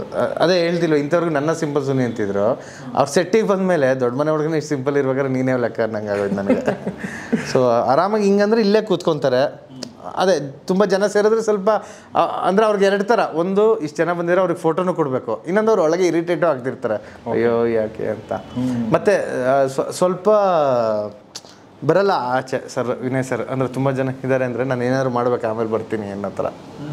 ಹಾಗೆ ಸೊ ಈ ಮೂವಿ ತುಂಬ ರೆಕಗ್ನೈಸೇಷನ್ ಕೊಟ್ಟಿದೆ. ಆಮೇಲೆ ವಿನಯ್ ಸರ್ನ ಹತ್ರದಿಂದ ನೋಡಿರೋರಿಗೆ ತುಂಬ ಶಾಕ್ ಆಗಿದೆ, ಯಾಕಂದರೆ ವಿನಯ್ ಸರ್ ಅಷ್ಟು ಓಪನ್ ಅಪ್ ಆಗಿಲ್ಲ ಕ್ಯಾರೆಕ್ಟರ್ಗಳಲ್ಲಿ. ಕರೆಕ್ಟ್. ಸೊ ಇದಕ್ಕೆ ತುಂಬ ಖುಷಿ ಇದೆ. ಆ್ಯಕ್ಚುಲಿ ಹೇಳ್ಬೇಕಂದ್ರೆ ತುಂಬ ಚಾಲೆಂಜಿಂಗ್ ಪಾತ್ರ ಅದು. ಹೌದು. ನನಗನ್ಸುತ್ತೆ ಒಂದು ಮಾತಿದೆ, to be simple is very difficult ಅಂತ. ನಾರ್ಮಲ್ ಹುಡುಗನ ಪಾತ್ರ ಮಾಡೋದೇ ಕಷ್ಟ. ಹೌದು. ಅಂದರೆ ನೀವೇನೋ ಒಂದು ನಿಮಗೆ ಒಂದು ಆವಾಹನೆ ಮಾಡಿಕೊಂಡು ನೀವು ನಿಮ್ಮದಲ್ಲದಂದಾಗ ನೀವು ಒಂದು ಆ್ಯಕ್ಟಿಂಗ್ ಅಂತ ಮಾಡ್ತೀರಾ, ನೀವು ಏನೋ ಒಂದು ಮಾಡಬೇಕಾಗತ್ತೆ, ನೀವು ತೋರಿಸ್ಬೇಕಾಗತ್ತೆ. ಬಟ್ ಈಗ ಏನಿಲ್ಲ, ಈ ಜಸ್ಟ್ ನಾರ್ಮಲ್ ಗಾಯ್, ನಮ್ಮ ರಸ್ತೆಗಳಲ್ಲಿ ಕಾಣುವಂಥ ಒಂದು ಮಿಡ್ ಕ್ಲಾಸ್ ಹುಡುಗ, ಒಂದು ಸ್ಟ್ರಗ್ಲರು. ಅದನ್ನು ಮಾಡೋದು ನನ್ನ ಪ್ರಕಾರ ತುಂಬ ಕಷ್ಟ. ಹೌದು, ಕಷ್ಟ ಆಗ್ತಿತ್ತು. ಯಾಕಂದರೆ ಈಗ ಒಂದು ಫೈಟ್ ಸೀನರಿಯೋ ಶುರು ಆಗುತ್ತೆ ಅಂದರೆ ಒಂದು ಕೋಪ ಮಾಡ್ಕೊಳ್ಳೋದು ಅಥವಾ ಪ್ಯಾಥೋ ಆದಾಗ ಅಳೋದು, ಇವೆಲ್ಲ ನಮ್ಮ ಮೈಂಡಲ್ಲಿ ಫಸ್ಟೇ ಕಲ್ಪನೆ ಇರುತ್ತೆ. ಈಗ ಸುಮ್ಮನೆ ಅವನಷ್ಟಕ್ಕವನೇ ಏನೋ ಯೋಚನೆ ಮಾಡ್ಕೊಂಡು ನಡ್ಕೊಂಬರೋದು, ಅಥವಾ ಹೀರೋಯಿನ್ ಕ್ಲೈಮ್ಯಾಕ್ಸ್ ಪಾಯಿಂಟಲ್ಲಿ ಏನೋ ಹೇಳಿದಾಗ ಅವನು ಸಿಗರೇಟ್ ತೊಗೊಂಡು ಸುಮ್ಮನೆ ಸೇರ್ತಾ ಯೋಚನೆ ಮಾಡೋದು. ಆ ಪಾಯಿಂಟಲ್ಲಿ ಅಂದರೆ ಏನೂ ಎಕ್ಸ್ಪ್ರೆಷನ್ ತೋರಿಸ್ಬಾರ್ದು, ಬ್ಲ್ಯಾಂಕ್. ಅವ್ನು ತುಂಬ ಯೋಚನೆ ಮಾಡ್ತಿರ್ತಾನಲ್ಲಿ, ಬಟ್ ಬ್ಲ್ಯಾಂಕ್ ಎಕ್ಸ್ಪ್ರೆಷನ್ ತೋರಿಸ್ಬೇಕು. ಅಂದರೆ ಈಗ ಅವ್ನ ಡಿಸಿಷನ್, ಲೈಫಿನ ದೊಡ್ಡ ಡಿಸಿಷನ್ ತೊಗೋಬೇಕು. ಸೊ ಅವ್ನ ಮೈಂಡ್ ವಾಯ್ಸ್ ಒಂದಾಗ್ತೀವಿ ನಾನು. ಅಂದರೆ ಅದೃಷ್ಟ ಬೇಕು, ಕೆಲವೊಂದಕ್ಕೆ ನಾವು ಎಫರ್ಟ್ ಹಾಕಬೇಕು, ಕೆಲವೊಂದು ನಮ್ಗೆ ಅದೃಷ್ಟ ಇರಬೇಕು. ಮೇ ಬಿ ನಾನು ಅದೃಷ್ಟ ಅಂತ ಅಲ್ವೇನೋ ಅಂದ್ಬಿಟ್ಟು ಡಿಸಿಷನ್ ತೊಗೊಂಡು ಹೋಗ್ತಾನೆ ಅವನೊಂದು. ಸೊ ಆ ರೀತಿ ಇದರಲ್ಲೆಲ್ಲ ಅಂದರೆ ಚಾಲೆಂಜಿಂಗ್ ಎಕ್ಸ್ಪ್ರೆಷನ್ಸ್. ನನಗೂ ಅದು ನಾನೇ ಇಮಿಟೇಟ್ ಮಾಡಿ ತೋರ್ಸೋಕ್ಕಾಗ್ತಿರ್ಲಿಲ್ಲ, ಅವ್ರಿಗೆ ಹೇಳ್ತಿದ್ದೆ, ಅವರು ತುಂಬ ಚೆನ್ನಾಗಿ ಹ್ಯಾಂಡಲ್ ಮಾಡಿದ್ರು. ನಿಮ್ದು ಲವ್ ಮ್ಯಾರೇಜ್ ಸುನಿ? ಹೌದಾ? Okay okay. ಸಿಂಪಲ್ಲಾಗಿ ಒಂದು ಲವ್ ಸ್ಟೋರಿ ಮಾಡಿ ಈಗ ಸರಳ ಪ್ರೇಮ ಕಥೆಯನ್ನು ಮಾಡಿದವ್ರ ಲವ್ ಸ್ಟೋರಿ ಹೆಂಗಿರುತ್ತೆ ಅಂತ ಒಂದು ಕುತೂಹಲ. ನಂದು ತುಂಬ ಟ್ವಿಸ್ಟ್. ನೀವು ಒಂದು ಸರಳ ಪ್ರೇಮ ಕಥೆ ತುಂಬ ಟ್ವಿಸ್ಟ್ ನೋಡಿದ್ದೀರಾ, ಅದಕ್ಕಿನ್ನ ಟ್ವಿಸ್ಟ್ ನನ್ನ ಲೈಫಲ್ಲಿ ನಡೆದಿರೋ ಅಂಥದ್ದು. ಅದು ಅಂದರೆ ರಿವೀಲ್ ಮಾಡಲ್ಲ ನಾನು. ಸಿಂಪಲ್ ಜಸ್ಟ್ ಹೇಳೋದಾದರೆ, ಅವರು ಮಲೆನಾಡಿನ ಹುಡುಗಿ, ನಾವು ಬೆಂಗಳೂರು ಹುಡುಗ. ಇಬ್ಬರು ಸ್ವಲ್ಪ ಗೌಡ ಕಮ್ಯುನಿಟಿಗೆ ಬರ್ತೀವಿ. ಸೊ ನಾನು ಅವ್ರ ಸರ್ನೇಮಲ್ಲಿ ಗೌಡ ನೋಡಿದ್ದೆ. ನಾನು ಅಂದರೆ ನಾನು ಫಸ್ಟ್ ಅಬ್ಸರ್ವ್ ಮಾಡಿದ್ದೆ ಎಲ್ಲ ನೀಟಾಗಿತ್ತು. ಸೊ ನಾನು ಅಪ್ರೋಚ್ ಮಾಡಿದ್ದೆ ಮದುವೆಗೆ, ಓಕೆ ನಾವು ಮದುವೆ ಆಗೋಣ ಅಂತ. ಅವ್ರು ಹೇಳಿದ್ರು ಇಲ್ಲ ನಮ್ಮ ಕಡೆ ಬಯಲುಸೀಮೆ ಹುಡುಗಂಗೆ ಕೊಡಲ್ಲ ಅಂತ. ನಾನು ಅಂಥವ್ರಿಗೆ ಆ ವರ್ಡೇ ಕೇಳಿ, ಅಂದರೆ ಬಯಲುಸೀಮೆ ಅಂತ ಗೊತ್ತಿತ್ತು, ನಾವು ಬಯಲುಸೀಮೆ ನಮ್ಮನ್ನೇನೋ ಒಂದು ಕೆಟಗರಿ ಮಾಡ್ತಾವ್ರಲ್ಲ ಅಂತ ನಮ್ಗೆ ಐಡಿಯಾನೂ ಇಲ್ಲ. ಇವ್ರು ಮಲೆನಾಡು ಏನಿದು ಸರ್, ಕ್ಯಾಸ್ಟ್ಗೊಂದು ಯೂಶ್ವಲಿ ವಿರೋಧ ಮಾಡ್ತಾರೆ ಪೇರೆಂಟ್ಸು. ಸೊ ಇದೇನು ಬೇರೆ ಹೊಸದು ಅಂತ. ಸೊ ಅದು ಶುರುವಾಗಿದ್ದು ಎಲ್ಲೆಲ್ಲ ಹೋಗಿ ಕೊನೆಗೆ ಒಂದು ಹ್ಯಾಪಿ ಎಂಡಿಂಗ್ ಆಯಿತು. ಬಟ್ ಯಾಕೆ ನಿಮ್ಗೆ ಇಷ್ಟ ಆದ್ರೆ ಅವರು? ಒಂದು ಸೆಕೆಂಡ್ ಸರಳತೆ, ಓಕೆ, ಹೆಸರು ತಕ್ಕನಾಗಿ ಸೌಂದರ್ಯ, ಸೊ ಟ್ರೂತ್, 100% ಟ್ರೂತ್. ಅದೊಂದೇ ನನಗೆ ಕಷ್ಟ ಆಗೋದು. ಆನೆಸ್ಟ್ ಹೇಳಿದ್ರೆ ನಮ್ಮಲ್ಲಿ ಎಕ್ಸ್ಪೆಕ್ಟ್ ಮಾಡ್ತಾರೆ. ಪಂಚುಯಲ್ಲು, ಅದು ನಾನು ಒಂದು ಸೆಕೆಂಡ್ ಪಂಚುಯಲ್, ಅದು ಡೈರೆಕ್ಟರ್ಗಳು ಯಾರೂ ಇಲ್ಲ, ನಾನೇ ಅಂತಲ್ಲ, ಯಾರೂ ಇರಲ್ಲ. ನಮ್ದೆಲ್ಲ ಒಂದು ಬಾಯ್ ಹ್ಯಾಬಿಟ್ ಆಗಿಬಿಟ್ಟಿರುತ್ತೆ. ಇನ್ನು 10 ನಿಮಿಷಕ್ಕೆ ಬಂದೆ ಅಂತ. 10 ನಿಮಿಷಕ್ಕೆ ಅದು ನಮ್ದು ಆಗಲ್ಲ, ಪ್ರಾಡಕ್ಟ್ ಡೆಲಿವರಿ ಆಗಲ್ಲ, ಎಲ್ಲಿ ಡೇಟಿಂಗ್ ನಾವು ರಿಲೀಸ್ ಮಾಡಲ್ಲ, ಇವೆಲ್ಲ ನಮ್ದು ಹಾಳಾಗೋಗ್ಬಿಟ್ಟಿರುತ್ತೆ. ಕರೆಕ್ಟ್. ಸೊ ಇವೆಲ್ಲ, ಬಟ್ ಅವಳಲ್ಲೆಲ್ಲ ನೀಟಿತ್ತು. ಅದಕ್ಕೆ ಅಪೋಸಿಟ್ಸ್ ಅಟ್ರಾಕ್ಟ್ ಅಂತಾರಲ್ಲ ಹಂಗೆ. ಸೊ ಏನೇನು ಟ್ವಿಸ್ಟ್ಗಳಿದೆ ಗೊತ್ತಿಲ್ಲ ನನಗೆ, ಬಟ್ ಆದರೆ ಏನೋ ಒಂದು ಸ್ವಲ್ಪ ಚೇಂಜಸ್ ಮಾಡೋದು ಸಿನಿಮಾ ಮಾಡಿ ಆಮೇಲೆ ಯಾವಾಗ ಸರ್. ಅಂದರೆ ಪರ್ಫೆಕ್ಟ್, ಅಂದರೆ ಅದ್ರ ಕ್ಲೈಮ್ಯಾಕ್ಸ್ ಟ್ವಿಸ್ಟ್ಗಳಿದೆಯಲ್ಲ ಪರ್ಫೆಕ್ಟ್ ಇದೆ, ಅದು ಸಿನಿಮಾ ಥರನೇ. ಈಗ ನೀವು ಹೇಳಿದ್ರಲ್ಲ, ಅಂದರೆ ನಮ್ಮನ್ನೊಂದು ಕ್ಯಾಟಗರಿ ಮಾಡ್ತಾರೆ, ಬಯಲು ಸುಮಾರು ಈ ಥರ ತುಂಬ ಕ್ಯಾಟಗರಿ ಇದೆ ಸುನಿ, ನನಗೂ ಗೊತ್ತಿರಲಿಲ್ಲ. ನಾನು ಇತ್ತೀಚೆಗೆ ಒಂದು ಸಿನಿಮಾ ನೋಡಿದೆ, ಒಂದು ಸಿನಿಮಾ ನೋಡಲಿಲ್ಲ, ನಂಗೆ ಸಿನಿಮಾ ಬಗ್ಗೆ ಹೇಳಿದರು. ಹೀರೋದ ಕಥೆ, ರಿಯಲ್ ಲೈಫ್ ಕಥೆ ಏನಂದರೆ, ಅವನು ಕೊಂಕಣಿ ಹುಡುಗಿ, ಸಾರಿ ಅವನು ಕನ್ನಡಿಗ, ಆ ಹುಡುಗಿ ಕೊಂಕಣಿ, ಆ ಕೊಂಕಣಿಯವರು ಕನ್ನಡದವ್ರಿಗೆ ಕೊಡಲ್ಲ ಅಂತ. ಅಂದ್ರೆ ನಾನು ಹೇಳ್ತಾರೆ ಜನರಲೈಸ್ ಮಾಡಬೇಡಿ, ಅಂದ್ರೆ ಅವರು ಅದನ್ನ ಹೇಳೋದು ಏನೇನು ಕ್ಯಾಟಗರಿ ಮಾಡ್ತಾರೆ ಅಂತ. ಸೊ ಹಾಗೆ ಬಯಲುಸೀಮೆಯವರು, ಮಲೆನಾಡಿಗರು, ಮಾಂಸ ತಿನ್ನೋರು, ಏನೇನೋ ಕ್ಯಾಟಗರಿ ಇರ್ತವೆ. ಬಟ್ ನಿನ್ನೆ ಒಂದು ಫಾರಿನ್ ಡಿಸ್ಟ್ರಿಬ್ಯೂಷನ್ ಇದರಲ್ಲಿ ಕೇಳಿದೆ, ಶಾಂಘೈ ಇದು ಹಾಂಗ್ಕಾಂಗ್ ರಿಲೀಸ್ ಅವರು. ಎಷ್ಟು ಖುಷಿ ಆಯಿತು ಅಂದರೆ ಮೈ ಜುಮ್ಮನ್ ಮಾಡ್ತು ನನಗೆ. ಹಿಂದೂ ಮುಸ್ಲಿಂ ಅರೇಂಜ್ ಮ್ಯಾರೇಜ್ ಆಗಿದ್ದಾರೆ. ಅರೇಂಜ್ ಮ್ಯಾರೇಜ್, ಪೇರೆಂಟ್ಸ್ ಮಾಡಿರೋದು, ಕನ್ನಡದವರೇ ಅವರು. ಸೊ ಅವರಿಬ್ಬರು ಟೆಕ್ಸ್ಟೈಲ್ ಬಿಸ್ನೆಸ್ಸು, ಇಬ್ಬರು ಡಿಸೈನರ್ಸು. ಸೊ ಇಬ್ಬರು ಫಸ್ಟೇ ಫಾರಿನಲ್ಲಿದ್ದರು, ಪೇರೆಂಟ್ಸೇ ಫಾರಿನಲ್ಲಿದ್ದರು. ಸೊ ಅವರೇ ಯೋಚನೆ ಮಾಡಿ, ಇಲ್ಲ ಇವ್ರದ್ದು ಫ್ಯೂಚರ್ ಚೆನ್ನಾಗಿರುತ್ತೆ ಅಂತ ಹೇಳಿ, ಆಮೇಲೆ ಅಲ್ಲೋದಾಗ ತುಂಬ ಡಿಫ್ರೆನ್ಸ್ ಇರಲ್ಲ, ನಾವೆಲ್ಲ ಇಂಡಿಯನ್ಸು ಏಷ್ಯನ್ಸು ಈ ರೀತಿ ಇರ್ತಾರೆ. ಸೊ ಅವರು ನನ್ನ ಹೆಸರು ಕೇಳಿದೆ, ಇಲ್ಲ ನಮ್ಮ ಫಿಲಮ್ನ ಅಲ್ಲಿ ರಿಲೀಸ್ ಮಾಡ್ಕೊತಾ ಇದ್ದಾರೆ ನಮ್ಮ. ಸೊ ಅವ್ರು ಖುಷಿಯಾಗಿ, ಒಬ್ಬರು ಆರ್ಟಿಸ್ಟ್ ಇದ್ದರು, ಅಜ್ಜಿ ಪಾತ್ರ ಮಾಡಿದ್ರಲ್ಲ, ಅವ್ರ ಫ್ರೆಂಡ್ಸ್ ಇದ್ದರು. ಸೊ ನಾವಿಲ್ಲಿ ರಿಲೀಸ್ ಮಾಡ್ತೀವಿ ಹಿಂಗೆ ಅಂತ ಹೇಳಿ ಅವ್ರು ಮಾತಾಡ್ಕೊಂಡು, ನನ್ನ ಹೆಸರು ಕೇಳಿದೆ, ಇಬ್ಬರದ್ದು ಮಿಸ್ ಹೊಡಿತಾ ಇದೆಯಲ್ಲ ಹೆಂಗಿದ್ದು ಅಂತ ಅಂದ್ಕೊಂಡೆ. ಆಮೇಲೆ ಅವ್ರು ಗೆಸ್ ಮಾಡಿದ್ರು ಒಂದು ಪಾಯಿಂಟಲ್ಲಿ. ಆಮೇಲೆ ಅವರು ಅಜ್ಜಿ ಕ್ಯಾರೆಕ್ಟ್ರವ್ರು ಹೇಳಿದ್ರು, ನನಗೆ ಖುಷಿಯಾಗಾಯಿತು ಒಂದು ಅರೇಂಜ್ ಮ್ಯಾರೇಜ್ ಅಂದರೆ. ಕೆಲವೊಂದು ಟೈಮಲ್ಲಿ ಅವೆಲ್ಲ ದಾಟಬೇಕಾಗುತ್ತೆ. ಅವ್ರ ಲೈಫ್ ಇಂಪಾರ್ಟೆಂಟ್, ಮನುಷ್ಯ ಅನ್ನೋದು, ಮನುಷ್ಯತ್ವ ಅನ್ನೋದು important. Very true, very true. So ಹಾಗೆ ನಾವು ಒಂದು ಸರಳ ಪ್ರೇಮ ಕಥೆಗಳ ಬಗ್ಗೆ ಮಾತಾಡ್ತಾ, ಬೇರೆ ಬೇರೆ ಪ್ರೇಮ ಕಥೆಗಳ ಬಗ್ಗೆ ಮಾತಾಡ್ತಾ ಇದ್ವಿ. ಈ ಒಂದು ಸಿನಿಮಾದಲ್ಲಿ ಒಬ್ಬರು ಹೀರೋಯಿನ್ ಪಾತ್ರ ಮಾಡಿದಂಥವ್ರು ಸ್ವಾತಿಷ್ಠ ಕೃಷ್ಣನ್, ಕರೆಕ್ಟ್ ಅಲ್ವಾ? ಅವ್ರು ಎಲ್ಲಿ ಅವರು ಬೇಸಿಕಲಿ ಹುಬ್ಬಳ್ಳಿಯವರು, ಬಟ್ ಅವ್ರಿಗೆ Born and brought up in Chennai ಅಲ್ಲಿ. ಓ ಹಾಗೆ, ಓಕೆ ಓಕೆ ಓಕೆ. ಅವರು ಹೊಸಬ್ರಲ್ವಾ, ಇದೇ ಫಸ್ಟ್ ವಿಕ್ರಮ್, ಕಮಲ್ ಹಾಸನ್ ಅವ್ರು ವಿಕ್ರಮಲ್ಲಿ ವಿಕ್ರಮ್ ಸೊಸೆ ಕ್ಯಾರೆಕ್ಟರ್ ಮಾಡಿದ್ರು. ನಮ್ಮದ್ರಲ್ಲಿ ಒಂದು 3 ಜನಕ್ಕೆ ನಾನು ಅಪ್ರೋಚ್ ಆಗಿದೆ. ಅಂದರೆ ಸ್ವಲ್ಪ ನಾವು ಹೇಳ್ಬೇಕಾದ್ರೆ ಹೆಂಗೆ ಹೇಳಿದೆ ಅಂದರೆ, ನಿಮ್ಮನ್ನ ಮುಖ್ಯ ಭೂಮಿಕೆಗೆ ತರಲ್ಲ ನಾನು ಪೋಸ್ಟ್ಗಳಲ್ಲೆಲ್ಲೋ. ಸೊ ಆಮೇಲೆ ಸಿನಿಮಾ ಡೈಲಾಗಲ್ಲೇ ನಾನು ನರೇಟ್ ಮಾಡ್ಬೇಕಾದ್ರೆ ಹೇಳ್ತಿದ್ದೆ, ಹೀರೋ ಹೇಳ್ತಾರೆ ನನಗಿಂತ ದೊಡ್ಡವಳು ಇವಳು, ಸೊ ನನ್ನ ಮದುವೆ ಆಗೋಕ್ಕಾಗಲ್ಲ ಅಂತ. ಈ ರೀತಿ ಎಲ್ಲ ಹೇಳಿದಾಗ ತುಂಬ ಜನ ಇಂಜರಿದ್ರು ಇಲ್ಲಿನವರು. ಸೊ ನನಗೆ ಆ ರೀತಿ ಸ್ವಲ್ಪ ದೊಡ್ಡವರು ಅನ್ಸೋರು ಬೇಕಾಗಿತ್ತು. ಮತ್ತು ಅವಳು ಪ್ರೆಸ್ ರಿಪೋರ್ಟರ್ ಕ್ಯಾರೆಕ್ಟರ್ ಕನ್ನಡ ಸ್ಪಷ್ಟತೆನೂ ಬೇಕಾಯಿತು. ಸೊ ಕನ್ನಡದವ್ರೇ ಬೇಕಾಯಿತು. ಆ ರೀತಿ ಹುಡುಕ್ತಿದ್ದಾಗ ಇವ್ರದ್ದೊಂದು ದಿವಸ ಆಡಿಷನ್ ಬರುತ್ತೆ. ಹಿಂಗೆ ವಿಕ್ರಮ್ ಫಿಲಮಲ್ಲಿ ಇದ್ದವರು ಅಂತ. ಅವಾಗ ವಿಕ್ರಮ್ ಸ್ವಲ್ಪ ರಿಲೀಸ್ ಆಗಿ ಸ್ವಲ್ಪ ಇತ್ತು. ವಿಕ್ರಮ್ ಫೇಮಲ್ಲಿ ಇತ್ತಲ್ಲ ವಿಜಯ್ ಸೇತುಪತಿ ಎಲ್ಲ. ನಮಗೆ ವಿಕ್ರಮ್ ಫಿಲಮ್ ಅವರು ಇವ್ರದ್ದು ಹೆಂಗೆ ಕನ್ನಡ ಹೆಂಗೆ ಅಂತ, ಇಲ್ಲ ಅವರು ಕನ್ನಡ ಬರುತ್ತೆ ಅಂದ್ಬಿಟ್ಟು ನೀಟಾಗಿ ಕಳಿಸಿದ್ರು ಆ್ಯಡಕ್ಷನ್. ಅವ್ರು ಡಬ್ಬಿಂಗ್ ಅವರೇ ಮಾಡಿದ್ದ? ಹಾಂ, ಇಲ್ಲ ನಾವು ಅದು ಸ್ವಲ್ಪ ತಮಿಳ್ ಕನ್ನಡ ಇತ್ತು. ಸೊ ನಾನು ಸ್ಪರ್ಶ ಅನ್ನೋರು ಮಾಡಿದ್ರು. ಆಮೇಲೆ ಫಸ್ಟ್ ಮಾಡಿದ್ರು, ನಾನು ಆಮೇಲೆ ಫಿನಿಶಿಂಗ್ ಅದು ಕರೆಕ್ಟಾಗಿ ಬರ್ತಿರ್ಲಿಲ್ಲ. ಸೊ ನಾನು ಡಬ್ಬಿಂಗ್ ಚೇಂಜ್ ಮಾಡಿಸ್ದೆ. ಸೊ ಅವ್ರದ್ದು ನೀಟ್ ಬಂದಾಗ ಓಕೆ ನಾನು ಫೈನಲೈಸ್ ಮಾಡಿದೆ, ಮತ್ತು ಅವ್ರಿಗೆ ಕತೆ ಹೇಳಿದೆ, ಒಪ್ಕೊಂಡ್ರು. ಸೊ ಆ ಕಾರಣಕ್ಕಾಗಿ ಇಲ್ಲಿ ವಿನಯ್ ಸರ್ ಎಲ್ಲರಿಗೂ ಗೊತ್ತಿರೋ ಹೀರೋಯಿನ್ಸ್ ಆಗಿರೋದ್ರಿಂದ ಯಾರೂ ಒಪ್ತಿಲ್ಲ ವಿನಯ್ ಸಿಸ್ಟರ್ ಅನ್ಸ್ಕೊಳ್ಳಲ್ಲ ಅಂತ. ಸೊ ಆ ಕಾರಣಕ್ಕೆ ಹಾಗೆ. ಸೊ ಅಲ್ಲಿಗೆ ನಮ್ಮ ಸ್ವಾತಿಷ್ಟ ಕೃಷ್ಣನ್ನು, ಆಮೇಲೆ ಮಲ್ಲಿಕಾ ಸಿಂಗ್. ಮಲ್ಲಿಕಾ ಸಿಂಗ್ ಯಾರು ಅಂತ ಗೊತ್ತಿರಲಿಲ್ಲ. ಬಟ್ ನಾನು ಒಂದು ಹೇಳಿದೆ ಸರ್, ಡ್ರೀಮ್ ಈ ಥರ ಒಂದು ಕ್ಯಾರೆಕ್ಟರ್ಗಳು ಫುಲ್ಲು ಡ್ರೀಮ್ ಆಗಿರ್ತಾಳೆ. ಆಡಿಯನ್ಸ್ಗೆಲ್ಲ ಒಂದು ಪಾಯಿಂಟಲ್ಲಿ ಅನಿಸ್ಬೇಕು, ಓಕೆ ಇವ್ರಿಗೆ ಸೇರಬೇಕು ಅನಿಸ್ಬೇಕು, ಅಷ್ಟು ಚೆನ್ನಾಗಿರಬೇಕು, ಹಿಂಗೆಲ್ಲ ಇರಬೇಕು. ಸೊ ಇದಕ್ಕೆ ಸ್ವಲ್ಪ ನಾನು ಏನು ಅಂದ್ಕೊಂಡೆ, ಈ ಕ್ಯಾರೆಕ್ಟರ್ನ ಅಂಡರ್ ಪ್ಲೇ ಯಾರನ್ನ ಸೀರಿಯಲ್ ಹೀರೋಯಿನ್ ಈ ರೀತಿ ಇವ್ರಿಗೆ ಹೋಗೋಣ, ಈ ಕ್ಯಾರೆಕ್ಟರ್ನ ತುಂಬ ದೊಡ್ಡ ಹೀರೋಯಿನ್ಗೆ ಹೋಗೋಣ. ಹಂಗೆ ಸರ್ ಸ್ವಲ್ಪ ನಾರ್ತ್ ಇಂಡಿಯನ್ ಹಿಂಗೆ ಈ ಫೇಸ್ ಟೈಪ್ ಇಲ್ದಾಗ ರಾಧೆ ಅಂತ ತಗೊಂಡ್ರು. ಆ ಕೃಷ್ಣ ರಾಧೆ ಕೋವಿಡ್ ಟೈಮಲ್ಲಿ ಡಬ್ ಆಗಿ ಕನ್ನಡದಲ್ಲಿ ಮನೆಯಲ್ಲೇ ಕೂತಿರೋ ಟೈಮಲ್ಲಿ ಎಲ್ಲರೂ ನೋಡಿದ್ದಾರೆ ಆಲ್ಮೋಸ್ಟ್. ತುಂಬ ಫೇಮಸ್ ಆ ಹುಡುಗಿ. ಬಟ್ ನಾನು ಮನೇಲಿ ಹೋದಾಗ ಒಂದಷ್ಟು ಅಬ್ಸರ್ವ್ ಮಾಡ್ತಿದ್ದೆ, ಕೃಷ್ಣ ವಚನಗಳು ಅವು ಕೂಡ ಸ್ಟೇಟಸಲ್ಲಿ ಬರೋದು ಅಬ್ಸರ್ವ್ ಮಾಡಿದೆ. ಬಟ್ ನನಗೆ ಯಾವತ್ತೂ ರಿಜಿಸ್ಟರ್ ಆಗಿರಲಿಲ್ಲ. ಸೊ ಹಿಂಗೆ ಹೇಳಿದ್ರು, ಹೋಗಿ ಅಪ್ರೋಚ್ ಆದಾಗ ಅವ್ರು ರೆಕಮೆಂಡೇಷನ್ ಇದೆಲ್ಲ ಕೇಳಿ ನನಗೆ ಸೀನೇ ಇಲ್ಲ ಅಂತ ಫಸ್ಟ್ ಅಂದ್ಕೊಂಡೆ. ನಾನು ಹೆಂಗಿದೆ ಈ ಹುಡುಗಿ ಯಾರಿಗೂ ಗೊತ್ತಿಲ್ಲ. ನಾನು ಎಷ್ಟು ಕೇಳಿದ್ರು ರಿವೀಲ್ ಮಾಡೋದ ಪರ್ ಡೇ 2 ಥರ ಏನೋ ಸಮಥಿಂಗ್. ದಿನಕ್ಕೆ 2 ಲಕ್ಷ. ಎಲ್ಲಿ ಹೆಂಗೆ ಸಾಧ್ಯ ಅಂತೆಲ್ಲ ಶುರು ಮಾಡ್ದು. ಬಟ್ ಆಮೇಲೆ ಒಂದು ಪಾಯಿಂಟಲ್ಲಿ ಅವ್ರ ಸಬ್ಜೆಕ್ಟ್ ಕೇಳಿ ಓಕೆ ಮಾಡ್ತೀನಿ ಅಂತ ಕೋಆರ್ಡಿನೇಟ್ರ್ ಆಗಿ ನಾವು ಬಾಂಬೆದಲ್ಲಿ ಮೀಟಾಗಿ, ಆಮೇಲೆ ಪಾಪ ಇವ್ರು ಕೊಟ್ಟಿದ್ದು ಬಿಲ್ಡಪ್ಗೂ ಅಲ್ಲಿ ತುಂಬ ಕ್ಯಾಶುಯಲಾಗಿ ಬ್ಯಾಗ್ ಹಾಕೊಂಬಂದ ಅವಳು.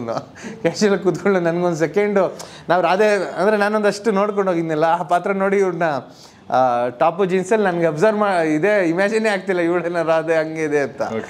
ಆಮೇಲೆ ಸರಿ ಮಾತಾಡಿ ಎಲ್ಲ ಒಪ್ಕೊಂಡು ಬಂದರು. ಸೊ ಹಾಗೆ ನೀವು ಅವ್ರ ಹೆಸರು ಮಲ್ಲಿಕಾ ಸಿಂಗ್. ನನಗೆ ಒಂದು ಪ್ರಶ್ನೆ ಕೇಳ್ಬೇಕು ಅನ್ಕೋತಾ ಇದ್ದೆ. ಸಿನಿಮಾದಲ್ಲಿ ಅಲ್ಲಲ್ಲಿ ಈ ನಮ್ಮ ವಿನಯ್ ರಾಜ್ಕುಮಾರ್ ಅವರ ಕನಸಿನ ಒಂದು ಕನ್ಯೆಯಾಗಿ ರೆಡ್ ಸಾರಿ ಉಟ್ಕೊಂಡಿರೋ ಒಬ್ಳು ಹುಡುಗಿ ಕಾಣಿಸ್ತಾ ಇರ್ತಾಳೆ. ಆಕೆ ಈಕೆನಾ ಅಥವಾ ಬೇರೆನಾ? ಆಕೆ ಬೇರೆ ಅಂದರೆ ಶೂಟ್ ಮಾಡಿದ್ದು ಬೇರೆ. ನಾವು ಫೇಸ್ ತರ್ಸೋದಕ್ಕೆ 2 ಲಕ್ಷ ರೂಪಾಯಿ ಯೂಸ್ ಮಾಡ್ತಿದ್ದೋ, ಬ್ಯಾಗ್ ತರ್ಸೋಕ್ಕೆಲ್ಲ ಓಕೆ. ಅಂದರೆ ಅವಾಗಿನ್ನ ಈ ಕ್ಯಾರೆಕ್ಟರ್ ಎಂಟ್ರಿ ಆಗಿರಲಿಲ್ಲ ಕತೆಗೆ. ಸೊ ಆ ಕಾರಣಕ್ಕಾಗಿ ಅದು ಜಸ್ಟ್ ಇಮ್ಯಾಜಿನರಿ ಕ್ಯಾರೆಕ್ಟರ್ ಅಂತ ಬಿಟ್ಟಿದ್ದು. ಆಕೆ ಹೀರೋಯಿನ್ ಅಲ್ಲ? ಇಲ್ಲ ಪಾಪ ಒಬ್ರು ಡ್ಯಾನ್ಸರ್ ಅವರು. ಓಕೆ. ಬಟ್ ತುಂಬ ಚೆನ್ನಾಗಿ ಕಾಣ. ಹೌದು. ಆ್ಯಕ್ಚುಲಿ ನನಗನ್ಸೋದು ಇಮ್ಯಾಜಿನೇಷನ್ ನಿಮಗೆ ಅಂದರೆ ಬ್ಯೂಟಿಫುಲ್ ಇಮ್ಯಾಜಿನೇಷನ್ ಬರೋದು ಯಾವಾಗ ಅಂದರೆ ನಿಮಗೆ ಕಾಣಿಸ್ಬಾರ್ದು ಪೂರ್ತಿ. ನಿಮ್ಗೆ ಏನೋ ಒಂದು ಅರ್ಧ ಅಸ್ಪಷ್ಟ ಇದ್ದಾಗ ನಿಮ್ಮ ಮನಸ್ಸಲ್ಲಿ ಒಂದು ಹುಟ್ಕೊಳ್ಳುತ್ತಲ್ಲ ಕಲ್ಪನೆ, ಇಟ್ಸ್ ಆಲ್ವೇಸ್ ರಿಚರ್. ಮುಖ ತೋರಿಸಿದ ತಕ್ಷಣ ಡಿಸಪಾಯಿಂಟ್ ಆಗ್ತೀವಿ ಅಲ್ವಾ? ಈ ಸೀರೆ, ಆ ಕೆಂಪು ಸೀರೆ ಮೇಲೆ ಅದು ಹೋಗ್ತಾ ಇದ್ರೆ ನನಗೆ ಗೊತ್ತಿಲ್ಲ ಅವ್ರು ಯಾರು ಅಂತ, but she is very beautiful in my imagination. ಅದು ಹಾಗೆ ಇರಲಿ. ನಾವು ಸಿನಿಮಾ ಸೋಲೋದು ಅದೇ ಕಾರಣಕ್ಕೆ. ಇಮ್ಯಾಜಿನರಿಲಿ ನಮಗೆ ಎಲ್ಲೇನೇ ಇರಲ್ಲ, ಎಲ್ಲಂದ್ರಲ್ಲಿ ಶೂಟ್ ಮಾಡ್ತಿರ್ತೀವಿ, ಹೆಂಗಂದ್ರೆ ಹಂಗೆ ಶಾರ್ಟ್ಸ್ ಇರ್ತೀವಿ. ಸೊ ಇಮ್ಯಾಜಿನೇಷನ್ ನಾವು ಯಾವಾಗಲೂ ಸಿನಿಮಾ ಶೂಟ್ಗೆ ಹೋಗೋ ಬಿಫೋರ್ ನಾವು ಇಮ್ಯಾಜಿನ್ ಮಾಡಿರ್ತೀವಲ್ಲ, ಅದು ಯಾವತ್ತೂ ಹಿಟ್ಟೆ ಸಿನಿಮಾ ಇಮ್ಯಾಜಿನಲ್ಲಿ. ಬಟ್ ಇಮ್ಯಾಜಿನ್ ಟು ಸ್ಕ್ರೀನ್ ತರ್ತೀವಲ್ಲ, ಅಲ್ಲಿ ತುಂಬ ಎಡವದ ಕಾರಣ ನಮಗೆ ಎಲ್ಲ ಇದು ಬರುತ್ತೆ. ಅಂದರೆ ಇಷ್ಟರಲ್ಲಿ ಮುಗಿಸ್ಬೇಕು, ತಿರ್ಗಿ 6 ಗಂಟೆ ಆಗ್ತಿದ್ದಾಗ ಪ್ಯಾಕಪ್ಪಲ್ಲಿ ಸೀನ್ ಮುಗಿಸೋಕೆ ಒದ್ದಾಡ್ತೀವಿ. ತುಂಬ ಈ ರೀತಿ ಇನ್ಸ್ಟ್ರೂಮೆಂಟ್ಸ್ಗಳು, ಲೊಕೇಶನ್ ಡೆಪ್ತ್ ಸಿಗೋಲ್ಲ, ಏನೋ ಸಮಥಿಂಗ್ ಆರ್ಟಿಸ್ಟ್ ಕೈ ಕೊಡ್ಬೋದು. ಇಂಥವೆಲ್ಲ ನಡೆದು ಒಂದು ಆ ಚೌಕಟ್ಟಲ್ಲಿದ್ದಾಗ ನಾವು ಸ್ವಲ್ಪ ಸೋಲ್ತೀವಿ. ನಿಮ್ಗೆ ಯಾರು ಕಷ್ಟ ಕೊಟ್ಟದ್ದು ಆರ್ಟಿಸ್ಟ್ ಸುನಿ? ಅಂದರೆ ಥ್ರೂ ಔಟ್ ಲೈಫ್ ಅಥವಾ ಈ ಫಿಲಮ್? ಥ್ರೂ ಔಟ್ ಲೈಫ್ ಅಂತ ಅಂದ್ಕೊಳ್ಳಿ, ಈ ಸಿನಿಮಾನು ಅಂದ್ಕೊಳ್ಳಿ. ಹೆಂಗೆ ಹೇಳೋದು ಹಂಗೆ ಯಾರು ಪಾಪ ಅಂದರೆ ಡೇಟ್ ವೈಸ್ ಬ್ಯುಸಿ ಇರ್ತಾರೆ, ಆ ರೀತಿ ಕಷ್ಟ ಕೊಟ್ಟಿರೋದು. ಅದು ಬಿಟ್ಟು ಸೆಟ್ಟಿಗೆ ಬಂದು ಈ ರೀತಿ ಇದು ಮಾಡಲ್ಲ ಹಂಗೆ ಯಾರೂ ಹೇಳಿಲ್ಲ. ಆಮೇಲೆ ನಾನು ಫಸ್ಟೇ ಯಾವತ್ತೂ ಡೈಲಾಗ್ಸ್ ಸ್ಪಾಟ್ ಚೇಂಜಸ್ ಇರುತ್ತೆ ಅಷ್ಟೇ. ಡೈಲಾಗ್ಸ್ಗಳು according to scenario spot changes ಇರುತ್ತೆ. ಬಟ್ ಸೀನೇ ಹೋಗಿ ಹೊಸ್ದಾಗಿ ಮಾಡಿದದು ಆ ರೀತಿ ಏನಿರಲ್ಲ. At any cost 2 days before ಆದರೂ ನಾನು ಪ್ರಾಪರ್ಟಿ ಸಿನಿಮಾಟೋಗ್ರಫರ್ ಹೇಳ್ಬೇಕಾದ್ರೂ ಆದರೂ ಪ್ರಿಪೇರ್ ಆಗಿ ಆಮೇಲೆ ಲೂಪಲ್ಲಿ ಇಟ್ಟೇ ಇರ್ತೀವಿ. ಈಗಂತೂ ವಾಟ್ಸಪ್ಪಲ್ಲಿ ಇರೋದನ್ನು ಗ್ರೂಪಲ್ಲಿ ಲೂಪಲ್ಲಿ ಇದ್ದೇ ಇರ್ತೀವಿ. ಸೊ ಯಾರೂ ಇಲ್ಲ ಈ ಫಿಲಮಲ್ಲೂ, ಅಂದರೆ ಯಾರೂ ಇಲ್ಲ. ಈಗ ನೋಡಿ ಮಲ್ಲಿಕಾ ಸಿಂಗ್ ನಮ್ಗೆ ಪ್ರಮೋಷನ್ನೇ ಸಿಗಲಿಲ್ಲ. ಅವಳನ್ನ ಹಾಕ್ಕೊಂಡಿದ್ದೆ ನಾವು ಫೇಮಸ್, ಒಂದು ಕ್ಯಾರೆಕ್ಟರ್ ಫೇಮಸ್ಸು ಅಂತ. ಅವಳು ಒಂದು 2 ದಿವಸ ಬಂದು ಅಷ್ಟೇ. ಆಮೇಲೆ ನಮ್ಮ ಫೋನ್ಗಳಿಗೆ ರಿಪ್ಲೈ ಮಾಡಲ್ಲ. ಸಖತ್ ಅಲರ್ಟ್ ಆಯಿತು. ನೀವು ಯಾರಿಗೆ ಕಷ್ಟ ಕೊಟ್ಟಿದ್ದೀರಾ? ಎಲ್ಲರೂ ನಾನು ಬೈಕೊಂಡಿರ್ತಾರೆ. ಯಾಕಂದರೆ ನಾವು 6 ಅಂತ ಹೇಳ್ತೀವಿ ಶರಣ್ ಸರ್ ಯೂಶ್ವಲಿ ಪಾಪ ಅರ್ಲಿ ಮನೆಗೆ 4ಗೆ ಎದ್ದೇಳೋದವರು. ಸೊ ಅವ್ರಿಗೆ 6 ಆದಮೇಲೆ ಸ್ವಲ್ಪ ಅವ್ರಿಗೆ ಡ್ರೋಸಿನೆಸ್ ಆಗ್ತಾರೆ, ಸ್ಟ್ರೈನ್ ಆಗ್ತಾರೆ ಅವರು. ಅರ್ಲಿ ಮಾರ್ನಿಂಗ್ ದಿನ ದೊಡ್ಡದು ಅನ್ನುತ್ತೆ. ಅವತಾರ ಪುರುಷ ಬಂದು ನೈಟ್ ಶೂಟ್ಸೇ ಬರೀ ಬ್ಲ್ಯಾಕ್ ಮ್ಯಾಜಿಕ್ ಇರೋದ್ರಿಂದ ಆಚೆಗಡೆ. ಸೊ ಅವ್ರಿಗೆ ಹೆವಿ ಹರ್ಟ್ ಆಗೋದು. ಬಟ್ ಹೇಳಲ್ಲ ನಮಗೆ, ಫಸ್ಟೇ ಇನ್ಫಾರ್ಮ್ ಮಾಡ್ತಾರೆ 6ಗೆ ಮುಗಿಸೋಣ ಅಂತ. ನಾನು ಸರಿ ಅಂತ ಒಪ್ಕೊತೀನಿ. ಲೈಟಿಂಗ್ ವಿಲಿಯಮ್ ಡೇವಿಡ್ ಅವ್ರ ಲೈಟಿಂಗ್ ಅದು ಲೇಟ್ ಆಗುತ್ತೆ, ಇದು ಲೇಟ್ ಆಗಿದೆ, ಏನಾಗುತ್ತೆ ಮುಗಿಸ್ಬೇಕಾಗುತ್ತೆ. ಗದ್ದೋಡ ನೀವು ಕಾಣಿಸ್ಕೊಳ್ಳೋದೇ ಇಲ್ಲ ಅವಾಗ. ಅಸೋಸಿಯೇಟ್ ಕೇಳ್ಬಿಟ್ಟು ಕರೆಸಿ ನಾವು ಅವ್ರು ನೋಡ್ದಂಗೆ ಮಾನಿಟ್ರ್ ನೋಡ್ಕೊಂಡು ಮೇಂಟೈನ್ ಮಾಡ್ಕೊಂಡು ಹಿಂಗೆ ಇದು ಮಾಡ್ತೀವಿ. ಗಣೇಶ್ ಸರ್ನು ಬೇಗ ಬಿಡಿ ಅಂತ ಹೇಳಿ, ಅವ್ರೂ ಅಷ್ಟೇ ಅರ್ಲಿ ಮಾರ್ನಿಂಗು 5 ಗಂಟೆಗೆ ಇಡ್ತೀರಾ, ರೆಡಿ ಇರ್ತಾರೆ, ವಿತ್ ಮೇಕಪ್ ರೆಡಿ ಇರ್ತಾರೆ. ಬೇಗ ಬಿಡ್ಬೇಕು ಅವ್ರಿಗಿಬ್ರಿಗೂ. ಆಮೇಲೆ ಗಣೇಶ್ ಸರ್ಗೆ ಅವನ ಅಷ್ಟೊಂದು ಮಗ ಫೋನ್ ಮಾಡ್ತಾನೆ ಒಂದು 4 ಗಂಟೆಗೆ, ಆ ಕಡೆ ಕರೆಯುತ್ತೆ. ಸೊ ಅವರೆಲ್ಲರೂ ಬೈಕೊಂಡು ಮಾಡ್ತಿರ್ತಾರೆ ಶೂಟಿಂಗ್. ವಿನಯ್ ಸರ್ ಏನು ಕಂಪ್ಲೇಂಟ್ ಇಲ್ಲ. ಅವರು ಹೀರೋಯಿನ್ಸ್ಗಳು ಕಾಮನ್ನು, ಬೇಗ ಬಿಡಿ ಅಂತ. ಅವ್ರಿಗೆ ನಮ್ಗೆ ಅನಿಸ್ತಾ ಇರ್ತೀವಿ ಇವರೆಲ್ಲ ಸ್ಕೂಲ್ ಥರ ಟ್ರೀಟ್ ಮಾಡ್ತಾರಲ್ಲ, ನಮ್ಮನ್ನ ಯಾರು ಬೇಗ ಬಿಡೋರು ಅಂತ. ನಾವು ಮನೆಗೆ ಹೋಗ್ಬೇಕಲ್ವ, ನಾವು ರಿಲ್ಯಾಕ್ಸ್ ಆಗ್ಬೇಕಲ್ವ ಅಂತ. ಕೆಲವ್ರು ತುಂಬ ಜನಕ್ಕೆ ಅಂದರೆ ಅಫ್ಕೋರ್ಸ್ ನಾನು ವರ್ಕ್ ಮಾಡಿರೋ, ನಾನು ಸುಮ್ಮನೆ ಹಿಂಗೆ ತಿಪ್ಪೆ ಸರ್ತಾ ಇದ್ದೀನಿ ಅನ್ಕೊಬಿಡಿ. ಎಲ್ಲರೂ ತುಂಬ ಕಂಫರ್ಟಬಲ್ ಝೋನಲ್ಲೇ ಇರ್ತೀವಿ. ಆದಷ್ಟು ಅವರು ಇದು ಕೊಡ್ತಾರೆ. ಮತ್ತು ಕೆಲವ್ರಿಗೆ ಐ ಬ್ಯಾಗ್ ಬರುತ್ತೆ, ಅದನ್ನು ಕಣ್ಣು ಸ್ವಲ್ಪ ಊದಕ್ಕೆ ಶುರು ಮಾಡ್ತೀವಿ, ಸಂಜೆ ಆಗ್ತದೆ, ಅದಕ್ಕೆ ಚೆನ್ನಾಗಿ ಕಾಲ್ಸ್ಕೊಳ್ಳೋಕ್ಕೋಸ್ಕರ ಸ್ವಲ್ಪ ಇದು ಮಾಡ್ತಾರೆ, ಈ ರೀತಿ ಇದು ಮಾಡ್ತಾರೆ. ಬಟ್ ತುಂಬ ಸಲ ನಮಗೆ ಟೈಮ್ ಕೊಟ್ಟು ಹಂಗೆ ಮಾಡಿ ಹಿಂಗೆ ಮಾಡಿ ಅಂತ ಹೇಳ್ತಿರ್ತಾರಲ್ಲ, ಅವರು ಎಷ್ಟೋ ಸಲ ಈಗ ಹಿರಿಯರೇನು ಇರ್ಬೋದು, ಪ್ರಮೋಷನ್ಗೆ ಇರ್ಬೋದು, ಸರ್ ಅಲ್ಲಿ ಹಂಗಾಗ್ಬಿಡ್ಲಿ ಇಲ್ಲಿ ಹಿಂಗಾಗ್ಬಿಡ್ಲಿ ಈ ರೀತಿ ಎಲ್ಲ ಹೇಳ್ತಿರ್ತಾರೆ. ಸೊ ನಮ್ಗೆ ಅನಿಸುತ್ತೆ ನಮ್ಗೆ ಯಾರು ಹಿಂಗೆ ಮಾಡೋರು, ನಾವು ಯಾವಾಗಲೂ ಬೇಗ ಹೋಗ್ಬೇಕು ಅಂದರೆ ನಮಗೂ ಆಸೆ ಇರುತ್ತೆ. ನನಗೂ ಎಷ್ಟೊಂದು ಸಲ ಆಸೆ ಮ್ಯಾಚ್ ಇದ್ದಾಗಲೂ ನಾನು ನೋಡೋದೇ ಇಲ್ಲ, ಮೊಬೈಲ್ ಆಫ್ ಮಾಡಿರ್ತೀನಿ, ಕಾನ್ಸಂಟ್ರೇಷನ್ ಡೈವರ್ಟ್ ಆಗುತ್ತೆ ಅಂತ. ಸೊ ನಮಗೂ ಆಸೆ ಇರುತ್ತೆ ಓಡೋಣ ಅಂತ. ಅದರಲ್ಲಿ ಏನೂ ಅನುಮಾನನೇ ಇಲ್ಲ. ಕನ್ನಡ ಇಂಡಸ್ಟ್ರಿನಲ್ಲಂತೂ ನಾನು ನೋಡಿರೋ ಹಾಗೆ ನಿರ್ದೇಶಕರು ಸಕಲ ಕಲಾ ವಲ್ಲಭರು ಆಗಲೇಬೇಕು, ಎಲ್ಲವನ್ನೂ ಅವರೇ ಮಾಡಬೇಕು. ಭಾಳಷ್ಟು ಕೆಲಸ ಇಲ್ಲಿ ನಾವು ಪ್ರೊಡಕ್ಷನ್ ಮ್ಯಾನೇಜರು ಎಲ್ಲ A to Z ನಾವೇನೆ, A to Z. ಪಾಪ ಬಾಲಿವುಡ್ಡಲ್ಲಿ ಆರ್ಟಿಸ್ಟಿಗೆ ಡೈಲಾಗ್ ಕೊಡೋಕೆ ಒಬ್ರು ಇರ್ತಾರೆ, ಡೈಲಾಗ್ ರೀಡರ್ ಅಂತ. ಮತ್ತು ಎಲ್ಲ A to Z ಟೈಮ್ ಮ್ಯಾನೇಜ್ಮೆಂಟ್ಗೆ ಡೈರೆಕ್ಟ್ರಿಗೆ ಬಂದು ಹೇಳ್ತಾರೆ ಅವರು, ಸರ್ 6:10 ಆಗಿದೆ, ನಾವು ಶೆಡ್ಯೂಲ್ ರ್ಯಾಪ್ ಮಾಡೋದು ಅಂದರೆ ನೆನ್ಸಕ್ಕೆ ಒಬ್ರು ಇರ್ತಾರೆ. ಇವೆಲ್ಲ ಕೇಳಿದಾಗ ಈಗ ಸಚಿನ್ ನಿಮಗೂ ಕ್ಲೋಸ್ ಫ್ರೆಂಡು, ಸಚಿನ್ ಅವನಷ್ಟು ಮುಂದೆ ನನ್ನ ಡೈರೆಕ್ಟ್ರು. ಈಗ ಶಾಹಿದ್ ಕಪೂರ್ದು ಡೈರೆಕ್ಟ್ ಮಾಡ್ತಾಯಿದ್ದಾರೆ. ನಾವು ಇಬ್ಬರು ಎವ್ರಿ ಡೇ ಆಲ್ಮೋಸ್ಟ್ ಟಚ್ಚಲ್ಲಿ ಇರ್ತೀವಿ. ಅವ್ರು ಎಕ್ಸ್ಪ್ಲೈನ್ ಮಾಡೋಕ್ರೆ ಇಲ್ಲಿ ಈ ರೀತಿ ಅನ್ನೋಕ್ಕಾದ್ರೆ ನಾವು ಎಷ್ಟೊಂದು ದುಡ್ದಿದ್ದೀವಲ್ಲ ಅಂತ ಅನ್ಸುತ್ತೆ ಕೆಲವೊಂದ್ಸಲ. ಓಕೆ. ಬಟ್ ನನಗೆ ಅಂದರೆ ಬೇಗ ಹೋಗಬೇಕು ಅಂತ ನನಗೆ ಅನ್ಸೋದು, ನಿರ್ದೇಶಕ ಬೇಗ ಈಗ ಒಬ್ಬ ಹೀರೋ ಅಥವಾ ಹೀರೋಯಿನ್ನು ಬೇಗ ಹೋಗಿ ಅವ್ರು ಊಟ ಮಾಡಿ ಮಲ್ಕೊಂಡ್ಬಿಡ್ಬೋದು ಅಂದರೆ ಹೇಳಿದ ಅವ್ರಿಗೆ ಅವ್ರ ಕೆಲಸ ಮುಗಿಯುತ್ತೆ ಆ್ಯಕ್ಚುಲಿ. ಬಟ್ ನಿರ್ದೇಶಕನ ಕೆಲಸ ಮುಗಿಯೋದೇ ಇಲ್ಲ. ಅದೇ ಅದು ಅವ್ರ ಆ್ಯಂಗಲ್ ಮೇ ಬಿ ನಾನು ನಾಳೆ ಆ್ಯಕ್ಟರ್ ಆದರೂ ನಾನು ಹಂಗೆ ಮಾಡೋದು, ನಾನು ವರ್ಕೌಟ್ ಮಾಡಬೇಕು, ನಂದು ಇದಿರುತ್ತೆ, ನಾನು ಚೆನ್ನಾಗಿ ಕಾಣಿಸ್ಕೋಬೇಕು ಅನ್ನೋದಿರುತ್ತೆ. ಅವ್ರು ಹಂಗೆ ಇರ್ಬೇಕು. ಮತ್ತೆ ಅವರು ಹೋಗಿ ಮತ್ತೆ ಏನೋ ಮಾಡೋದು ಬೇಕಾಗಿಲ್ಲ, ಅವ್ರು ಹಂಗೆ ಇರಬೇಕು. ಬಟ್ ನಿರ್ದೇಶಕನ ಕತೆ ಹಿಂಗಿರುತ್ತೆ ಅಂತ. ಹೌದೌದು. ನಮ್ಮ ತಿರ್ಗಾ ನಾಳೆ ಲೊಕೇಶನ್ನು ಅದೇನೋ ಪ್ರಾಬ್ಲಮ್ ಆಯಿತು, ತಿರ್ಗಾ ಯಾರ ಕೈಲೋ ಫೋನ್ ಮಾಡಿಸ್ಬೇಕು, ಏನೋ ಒಂದಷ್ಟು ಇರುತ್ತೆ. ಯೂನಿಟ್ ಅವ್ನು ಬರಲ್ಲ ಅಂದಿರ್ತಾನೆ, ಯಾವುದೋ ಇಂಥವೆಲ್ಲ ಸಮಸ್ಯೆ ಇರುತ್ತೆ.